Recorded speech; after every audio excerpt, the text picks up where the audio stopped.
21वीं सदी में विज्ञान धर्म की जड़ें खोद रहा है। रोज नए नए तर्क एवं तथ्य सामने आ रहे हैं, नई पहेलियां सुलझ रही हैं। लेकिन इन सबके आगे कुछ ऐसा भी है जहां आकर विज्ञान पीछे हो जाता है, हार मान जाता है और सिर्फ विश्वास जीतता है। श्याम भक्तों, आज की जो बाबा श्याम के चमत्कार की कहानी भेजी है वो हमारे एक सब्सक्राइबर और बाबा श्याम के एक भक्त ने भेजी है।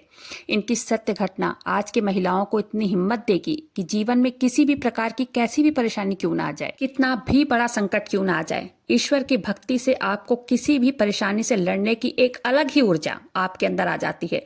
इन्होंने हमें बताया कैसे एक समय इनके पास सब कुछ था, मगर शादी के 1 साल के अंदर ही ऐसा घोर संकट आया कि सब कुछ चला गया। यहाँ तक कि इनकी संतान भी जन्म लेते ही चली गई। और कैसे फिर बाबा श्याम ने इनको असंभव लगने वाले कार्य को संभव कर दिखाया। आप भी बाबा श्याम के चमत्कार से जुड़ी घटना मुझे ईमेल कर सकते हो। इस चमत्कार को सुनने के लिए वीडियो पर अंत तक बने रहें और वीडियो पसंद आए वीडियो को लाइक जरूर करें। अपने ही चैनल मैजिक उपाय को सब्सक्राइब जरूर करके बाबा श्याम नाम का जयकारा लगा दीजिएगा। ये कहती हैं, मेरा नाम सुमन है, मैं गुड़गांव की रहने वाली हूँ। बात आज से 3 साल पहले की है। मेरी एक पार्लर की दुकान थी, मैं अपना पार्लर चलाती थी, बहुत अच्छा चलता था। मैंने 7 से 8 लड़कियां काम पर भी रखी थी। मेरे महीने की अच्छी कमाई हो जाती थी और तब मेरी शादी नहीं हुई थी। मुझे काम करते 2 साल हो गए थे। फिर मेरा रिश्ता हुआ, मेरी शादी नवंबर में हो गई। शादी होने के बाद मैं अपने ससुराल आ गई।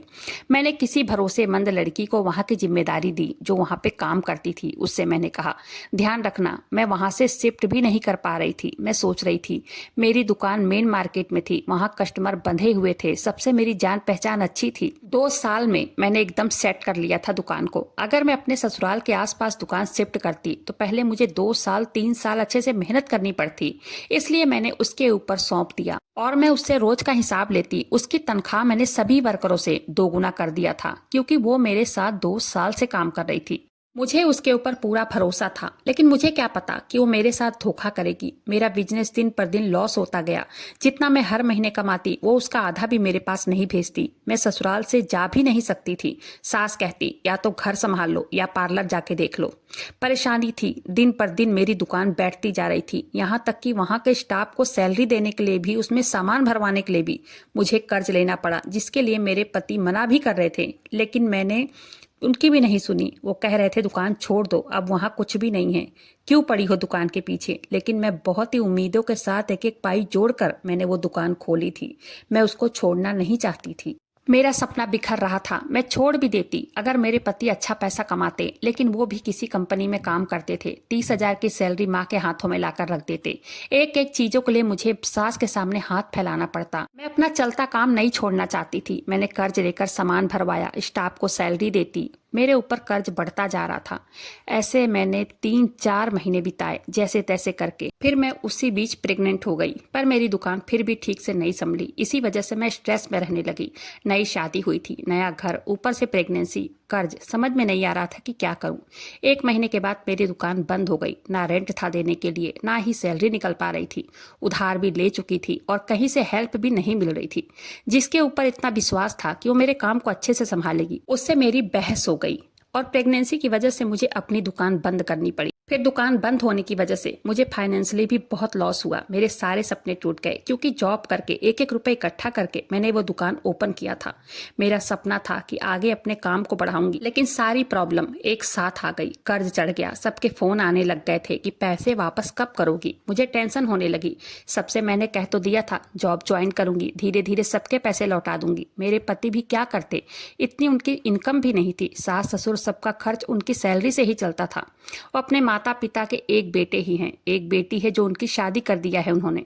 मैंने सोचा था जॉब करने के लिए, लेकिन मैं वो भी नहीं कर पाई। प्रेगनेंसी की वजह से मेरे पेट और कमर में बहुत दर्द होने लगा। मैं ज्यादा देर खड़ी नहीं हो पाती थी। हमने डॉक्टर को दिखाया, डॉक्टर ने सोनोग्राफी करवाया। 4थे महीने की शुरुआत में उस रिपोर्ट में आया बेबी का प्लेसेंटा नीचे है, जिस वजह से मुझे पेन हो रहा था। डॉक्टर ने पूरे 9 महीने बेड रेस्ट करने को कह दिया। ज़्यादा काम करने, ज़्यादा खड़े न रहने की सलाह दी। तबीयत खराब हो सकती है उन्होंने कहा, जिस वजह से मैं जॉब भी नहीं कर पाई। फिर पैसे मांगने वाले के फ़ोन आना शुरू हो गए।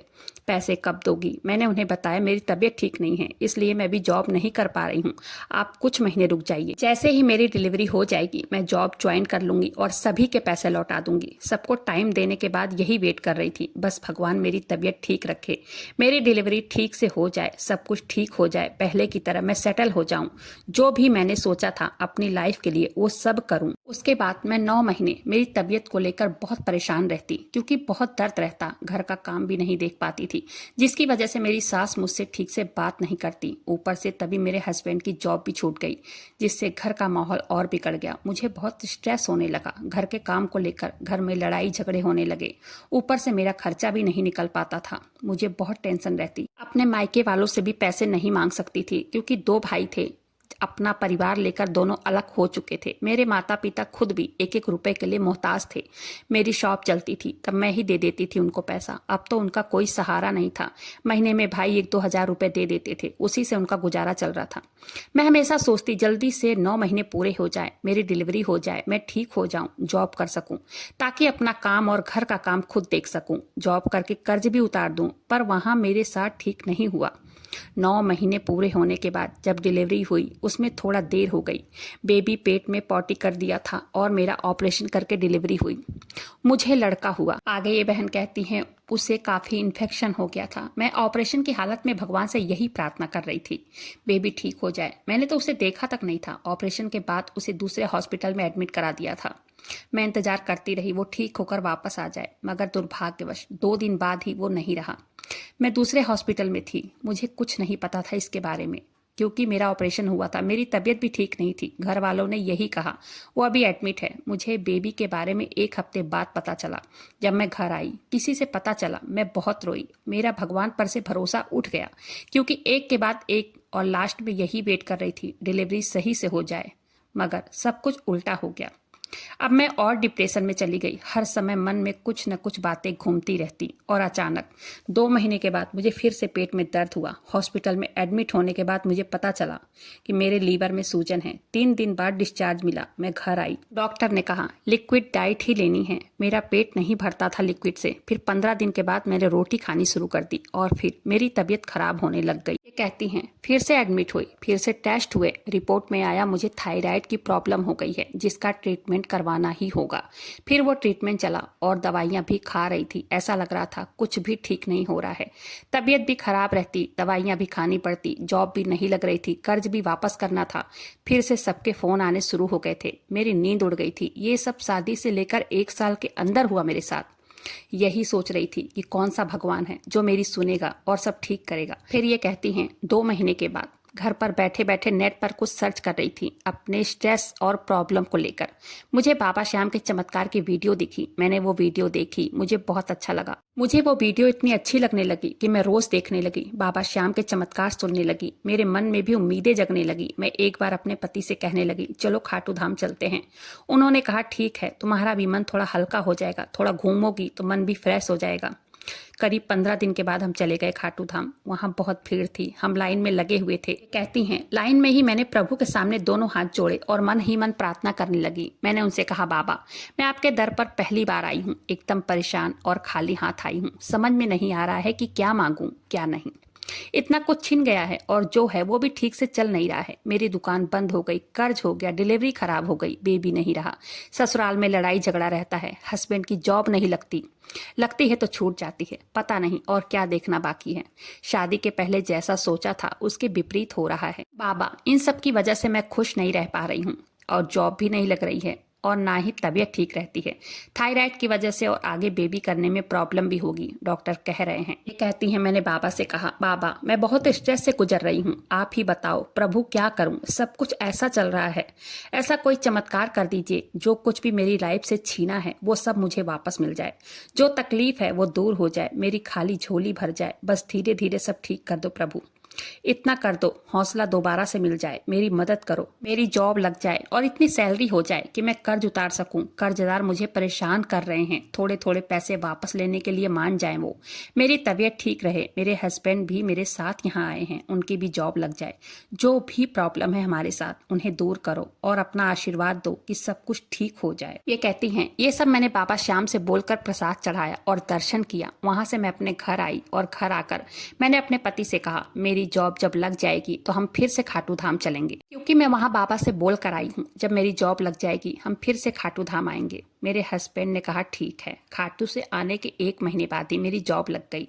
मेरी तबीयत में भी काफी सुधार आ गया था। जिन्होंने कर्ज के पैसे दिए थे उन सबसे मेरी बात हो गई कि हर महीने इतने इतने पैसे दूंगी। वो लोग मान गए। मेरी सैलरी के हिसाब से मैंने शेड्यूल बना लिया। मुझे ऐसा लगा कि प्रभु ने मेरी सुन ली। मेरी तबीयत भी ठीक हो रही थी और मेरी जॉब भी लग गई और कर्ज उतारने का शेड्यूल भी मैंने बना लिया था। बाबा ने मुझे रास्ता दिखाया कि आगे करना क्या है। फिर 2 महीने के बाद अपने पति को लेकर फिर से खाटू धाम गई। हम दोनों ने बाबा को प्रसाद चढ़ाया, उन्हें थैंक यू बोला और मैंने प्रार्थना की कि आगे सब कुछ ठीक करना प्रभु। वहां से आते ही 1 वीक भी नहीं हुआ था कि मेरे हस्बैंड की जॉब के लिए कॉल आ गया। उनकी भी जॉब लग गई। मुझे भी एक दूसरे बड़े कंपनी में काम मिल गया। वहां मैंने पहले ही बात की थी, लेकिन वहां सीट खाली नहीं थी। वहां जैसे ही सीट खाली हुई वहां मुझे कॉल आया वहां से और मैंने वहां ज्वाइन कर लिया। पुरानी कंपनी मैंने छोड़ दी क्योंकि वहां सैलरी कम थी। जहां मैंने अभी ज्वाइन किया है वहां सैलरी ज्यादा है। मुझे धीरे धीरे अच्छा फील होने लगा और बाबा श्याम पर विश्वास बढ़ता ही चला गया। इससे मैंने कर्ज लिया था, उनमें से एक आदमी का 50,000 रुपए मैंने कर्ज उतार दिया। मैं बहुत खुश हुई। मैंने फिर खाटू धाम जाकर प्रसाद चढ़ाने की सोची और हस्बैंड के साथ गई। वहां जाकर प्रसाद चढ़ाया। वहां से आकर मेरा काम और सेट हो गया। मेरा थायराइड थोड़ा सा बैलेंस हो गया था। मेरे हस्बैंड की सैलरी 3 महीने में बढ़ गई। ये उनका चमत्कार नहीं तो क्या है। कहीं सुना है कि मात्र 3 महीने काम करते हुए और सैलरी बढ़ जाए। मुझे बहुत खुशी हुई। मुझसे ज्यादा मेरे श्याम को पता है कि मुझे कब क्या चाहिए, किस चीज की जरूरत है मुझे और कैसे सब ठीक करना है। वहां से आकर फिर मैंने किसी और का भी कर्जा उतार दिया, क्योंकि मैंने 4 अलग अलग लोगों से पैसे लिए थे। अब मुझे लग रहा था कि बाकी भी कर्ज जल्दी से उतर जाएगा और मैं जल्दी से फ्री हो जाऊं। तब मैं बेबी प्लान करूंगी, क्योंकि मुझे बच्चे बहुत अच्छे लगते हैं।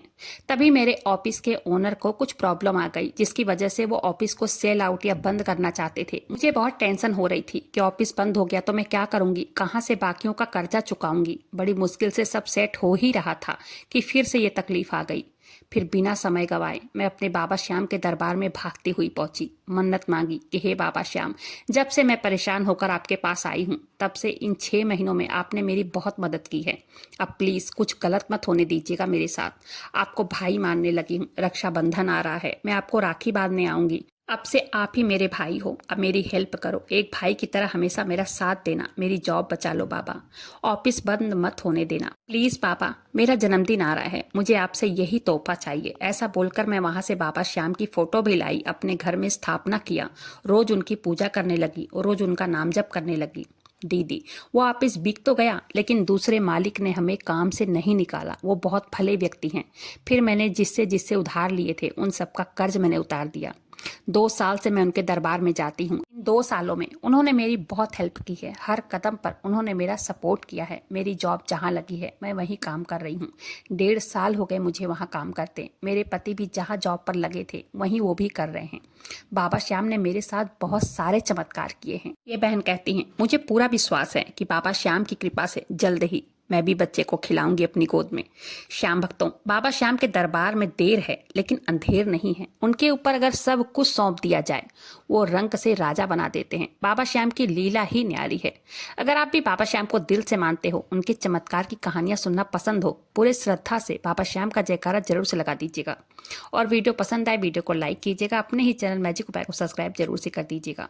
मिलता है फिर ऐसी किसी चमत्कार की कहानी के साथ। तब तक के लिए जय श्री श्याम, हारे के सहारे की जय हो।